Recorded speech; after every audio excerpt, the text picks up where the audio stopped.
Hello, everybody, and welcome to Valiant Victories with Benny Decker. Yeah! My voice isn't 100% back, but it's a little less gravelly than yesterday. Same shirt, slightly better voice, though. And I wanted to wait and go, I gotta wait till my voice is all the way back. But I'm just so excited because I got Bloodshot Unleashed issue 2. Yeah, look at that cover. That's the old pre-order cover. It's beautiful.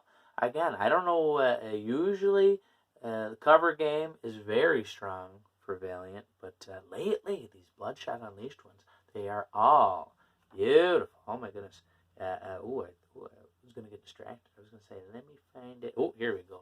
So yeah, and the pre-order edition's got all of them listed there. Oh, look at I'm not even sure if that's all of them, but look at those beautiful covers.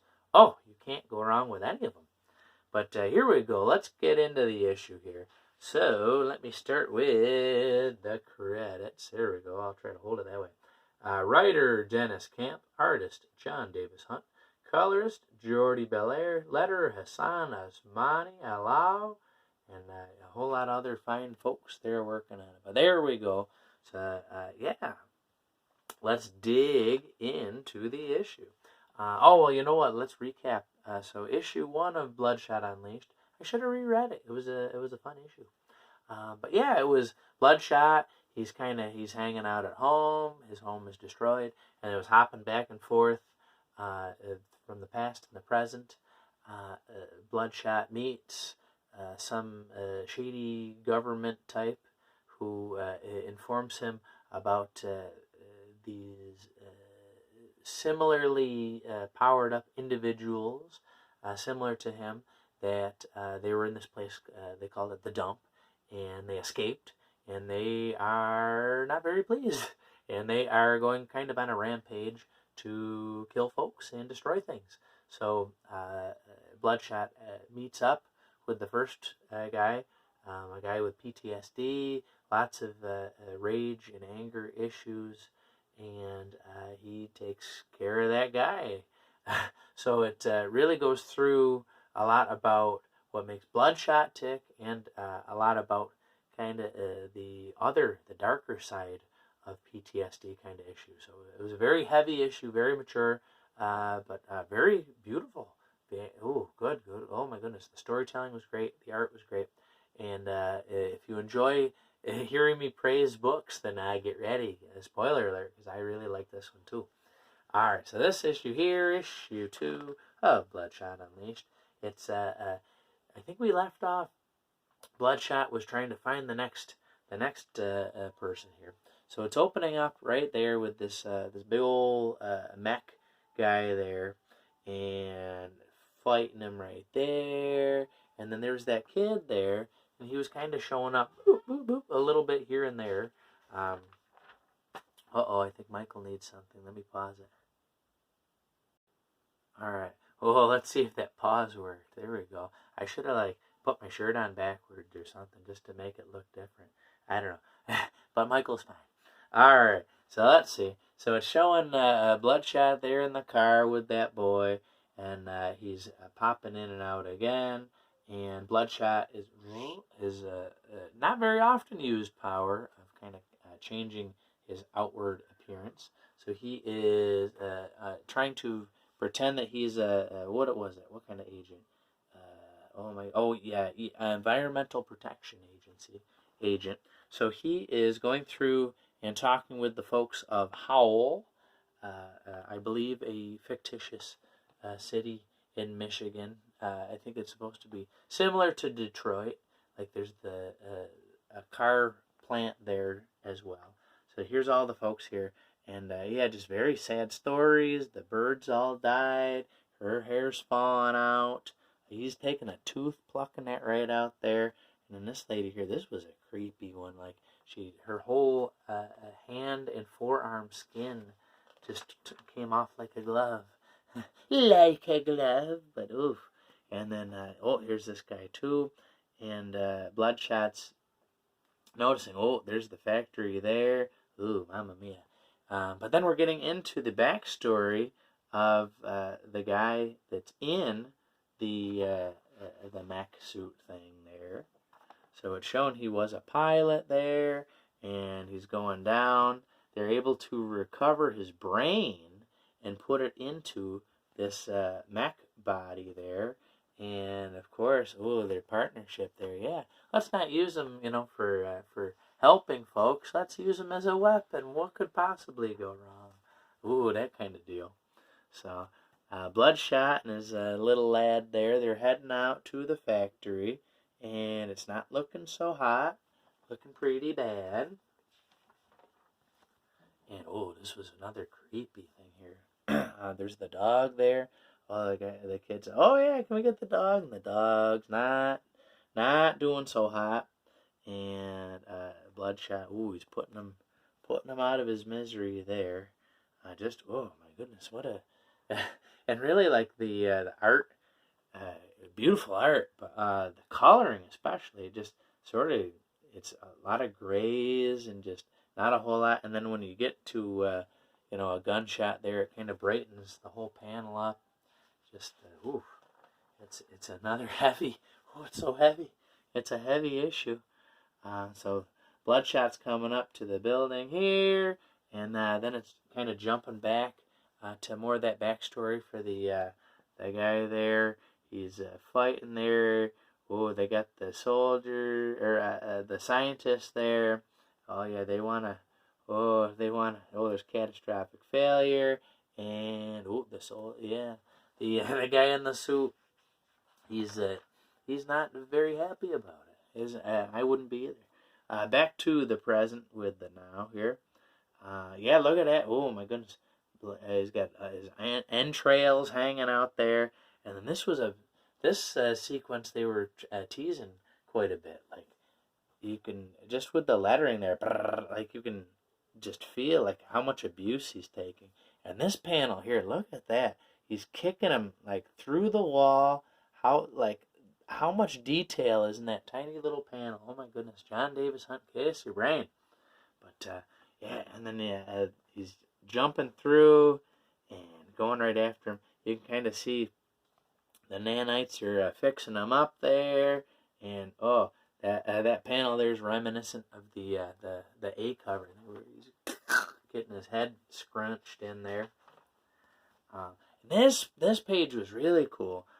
Just the progression here. It reminded me of my first Valiant comic was in Delinquents, and the art. It had a page where like they were going, Quantum and Woody and Archer and Armstrong were like going up all around in a building. This is kind of like the same thing where you're seeing the whole parking garage thing, and he's going down through it and falling down.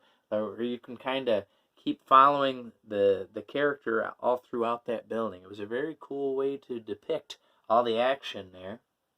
And Bloodshot's taking a lot of abuse. This one here, it kind of reminded me of Vin Diesel, just I think the baldness. But he's taking a lot of abuse, and this part was you don't want to think about that, but Bloodshot needs some protein. Was this part here? I don't know that this is a problem, just something I noticed. It said that he was after proteins and fats, which I know that before they had always said that Bloodshot needed protein. Fat, very important, an underrated macronutrient. So I just didn't know if that was something that had been established, that he needed both protein and fat. But it makes sense that as the building blocks of humans. So. Speaking of the building blocks of humans, Bloodshot's got to get his protein and fat some way. And that guy is the only way to do it. But oh my goodness. Here, a quick interlude. Look at that. Axo art. Mamma mia. And then there's all the goodies there from the pre-order edition. I hate to skip them, but I'll skip them. And March. March is going to... It feels so far away now, but it's going to clip right along and be here before we know it. And I'm excited. It's one of those like, I can't wait for EXO, but then it's like, but I really don't want Bloodshot to end either. Oh my goodness. So, I don't know. There's so much to be looking forward to. Oh my goodness. All right, we're going back to the past here, and showing that guy he's going. This was another sad thing. He's going back home, and they got a booby trapped there, and oh, it's just what another sad story. But one tiny little. I think this might be my only slight critique of the whole issue. So it's got Bloodshot. Obviously, he had to get a snack there. You can see the skin and all the muscle and all the stuff is off of the guy, but then the hat is back on. Did he like take the guy's hat off, eat all the skin and stuff, and then put the hat back on? That was my only like. Did he do that? Because I don't know that he ate around the hat, but that was my only thing. Like, wait, I don't know. I don't think that if I would have just eaten some guy's skin and stuff, I would have put his hat back on him. But I don't know. Maybe he did.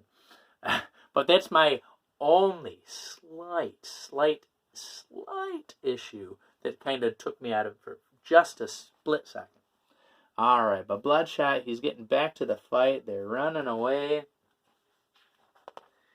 And there we go. Yeah, another panel here. Yeah, just the way where it's setting up the setting, and then the characters kind of move through where it's showing the same spot, but then just the character movements. It's such a cool way to show the action. So they're fighting there, and John Davis Hunt. I think I mentioned in the other one. I think before it was like broken glass, but like just look at the detail, like how many little things he drew in there that he didn't necessarily have to. But I know I appreciate it, and I hope you do too. But let's see. Oh, the whole thing's coming crashing down on him, and then Bloodshot's got to get to the brain. Smashy. He got it right there, and it's he mentioned earlier about the pie and some of his memories there. He's at a diner there. They're talking on the news. He said, "Hey, can you shut that off? I can't hear myself think." And there we go. And that was the issue. I know I feel like I skipped over a whole lot. I didn't get into the specifics because I figured I'd save kind of my big thoughts for the end there. I did not read the preview for issue 3. Maybe I will, maybe I won't. I kind of feel like, there's unfortunately so little coming out right now. I don't want to spoil it. I kind of really want to enjoy the whole thing together. But I'll probably hit stop and then go, no, let me read that preview. Anyway, but yeah, look at that, the preview there. And, I'll read it. It says, Bloodshot recruits Axel Manowar. Who knows a thing or two about ending alien threats as a parasitic alien takes hold in an Appalachian church, putting an entire congregation of lost souls at risk. So here we go.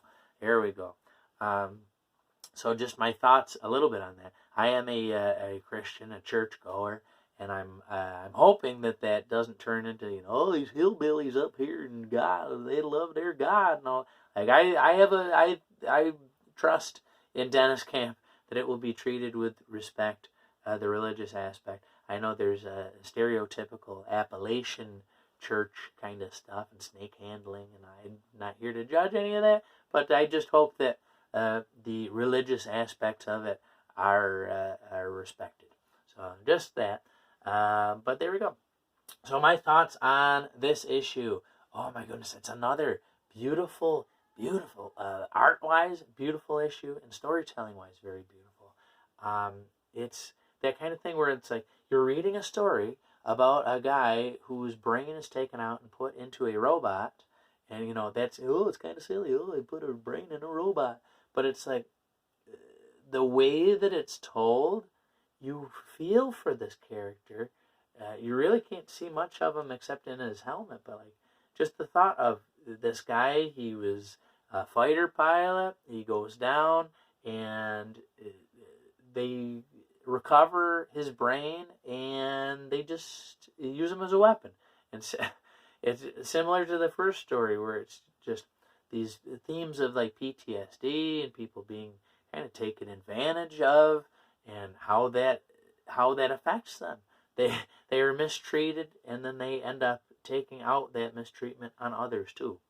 Um, but it's a very sad, just sad. This whole story, everything is just so sad. There's the people in the beginning that are all had that radiation poisoning, but they don't really realize to get out in time. More about Bloodshot. It goes into the boy there about how he was one of the false memories, but it's kind of like kicking into there.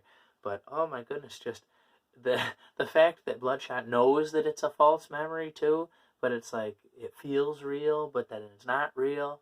Oh, so it's like you feel bad for Bloodshot, you feel bad for the guy with the brain and a machine, you feel bad for all the people in it. It's another story where it's just like, oh, you just feel so bad for everybody, and and it's hopeful at the end. He stopped the threat, but it's just there's no smiling in these books. Not that there shouldn't be. It's a very mature theme, and that's the point that I really like about this. It's not all there's some swears, there's some violence, there's some gore, but it's that mature theme that's really making this series just something really special. Yeah, oh my goodness. And one of the questions somebody asked me, what's your favorite, I think it was Todd Lewis asked, what's your favorite book from, the Dinesh era and the DMG era? It's still early to say, but man, Bloodshot Unleashed, these first 2 issues have just been so solid. I can't imagine that they're going to drop the ball. I think the only thing that I would have a problem with is it seems like there is so much story that I don't think 4 issues is going to be enough. I know Valiant always leaves you wanting more. Archer and Armstrong Forever #5. I always want more, but this series feels like it's really going to need more. So I don't know, and maybe we'll find out later if it doesn't quite wrap up, or maybe they'll put it back on the shelf with plans to return to it later. Because really we only know up through, we got Book of Shadows finishing up, then XO, and then who knows, maybe we will go back to Bloodshot Unleashed. But really, it's so good. Oh, it's so good. But I know, how many more ways can I say how good it is? But so there we go. It's going to be a long wait till issue number 3, but I can't wait. It's going to be great. So there we go. My thoughts are another victory. Oh my goodness, very, very solid issue. Just another. This series is really something that's sticking with me. The more you really slow down and digest it, I wanted to make a joke about how Bloodshot was digesting that guy, but I'm not going to go there. Oh, anyway. But there we go. So, fantastic issue. And just the slight little thing about the hat, I don't know. Maybe it just kind of made me smile when I saw that the hat was on the skull again. But there we go. But otherwise, the art is beautiful. The progression of, the way that it is being told visually is beautiful. The detail is amazing. Dialogue. And I love the hopping back and forward that was in the last issue. It's really amazing how this issue could be a standalone. The previous one could. They are standalone stories, but that are connecting and moving the overall story forward. So really, if you know anybody that's not checking this out, that is a Valiant fan, or if they're not a Valiant fan, this would be an amazing thing to hand to somebody, as long as they are in a good mental state too. Because just with the heaviness and the maturity of this would not be something to give to somebody who's having a rough time anyway. But there we go. Thanks for joining me for my review. If you have any questions or comments or anything, you can post them down below, or if you want to write to valiantvictories@gmail.com, valiantvictory on Twitter. I didn't have it in here with me, but congratulations to Rob Gorman. I'll be sending you out your copy of Bloodshot Unleashed, the gold book. Thanks for everybody who entered the contest. And yeah, stick around. I got to do some classic stuff. Oh, I'm excited to talk classic Valiant too. So there we go. Yeah, stay Valiant, and I'll talk to you later. Bye, everybody.